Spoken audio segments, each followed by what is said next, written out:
नमस्कार। आपने कुछ साल पहले नेटफ्लिक्स पर आई एक सीरीज स्क्विड गेम जरूर देखी होगी। इस सीरीज में एक चीज जो मैंने नोटिस की वो गरीबी, मजबूरी एंड हेल्पलेसनेस। क्योंकि इतना खून खराबा देखने के बाद जब लोग रेफरेंडम करते हैं कि उस डेडली गेम से उन्हें बाहर निकलना है, फिर भी गेम्स के जब दोबारा से रिक्रूटमेंट होती है तो पता चलता है कि 99% लोग जो बाहर गए थे वो वापस आ जाते हैं उस मौत के कुएं में। क्योंकि लोगों के पास जॉब नहीं थी, उन्हें पैसा चाहिए था, उनकी कोई ना कोई मजबूरी थी, किसी को अपनी फैमिली के लिए तो किसी को खुद के लिए। अब आप लोग सोच रहे होंगे कि भाई मैं अचानक से इस सीरीज की बात क्यों कर रहा हूँ। वो इसलिए क्योंकि इंडिया के कई सारे लेबर्स जो ब्लू कॉलर लेबर्स हैं वो भी इसी तरह के हेल्पलेस ट्रैप में फंस जाते हैं। क्योंकि इंडिया में या तो उन्हें कम अपॉर्चुनिटीज मिलती है या फिर थोड़े ज्यादा पैसे उन्हें कमाने होते हैं। कुवैत के मंगाफ पे हुआ दर्दनाक इंसिडेंट ना सिर्फ इस बात का गवाह है बल्कि एक डार्क रियलिटी को भी हमारे सामने लाकर खड़ा करता है।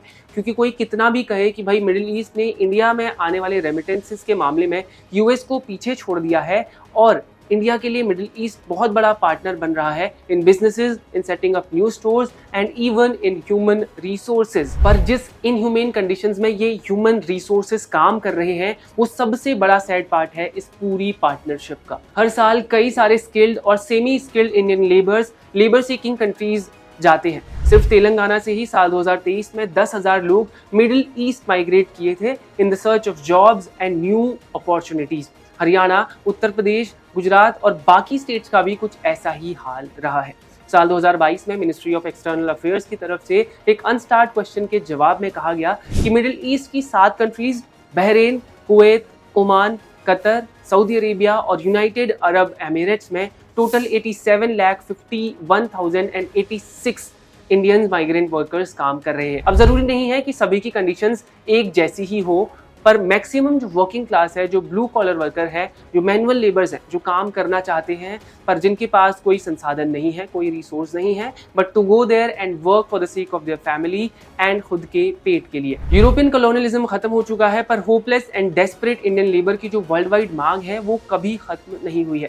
1970 से ही लेबर एक्सपोर्ट देश के लिए एक element of establishing relationship and goodwill रहा है। देश का सबसे पहला स्टेट बना केरला, जहां से लोगों ने गल्फ कंट्रीज में वेज लेबर की बढ़ती डिमांड से सबसे ज्यादा फायदा उठाया था।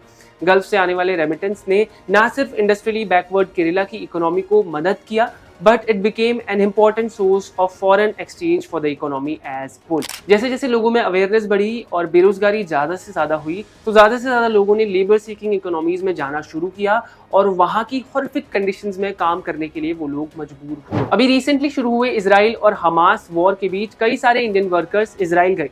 उसी पर मीडिया एजेंसी रॉयटर्स से बात करते हुए एक Indian migrant labour Vivek Sharma ने बताया कि मैं इजराइल और हमास कॉन्फ्लिक्ट से वाकिफ हूँ, लेकिन मेरा यहाँ कम समय में बहुत ज़्यादा पैसा जुगाड़ हो सकता है। उन्होंने कहा कि वो एक साल में $12,000 कमाने की उम्मीद रखते हैं और इंडिया में इतना पैसा कमाने में उन्हें कम से कम 5 साल लग सकते हैं। 49 लोग जिन्होंने इस इंसिडेंट में अपनी जान गंवाई है उनकी उम्र 18 से 50 साल के बीच में थी, जिन्हें काम और पैसे की तलाश थी। उनमें से कई विवेक शर्मा होंगे जो सोच कर आए होंगे कि एक साल में 12 लाख कमाकर वो अपने घर और गाँव में जाकर फंस जाएंगे। तो क्या इस इंसिडेंट के बाद अब सबकी आंखें खुलेंगी? क्या इंडिया से एटलीस्ट ऐसी कंडीशंस में लोग काम करने के लिए बाहर नहीं जाएंगे? क्या इस डेडली इंसिडेंट के बाद अब सिचुएशन सुधर सकती है?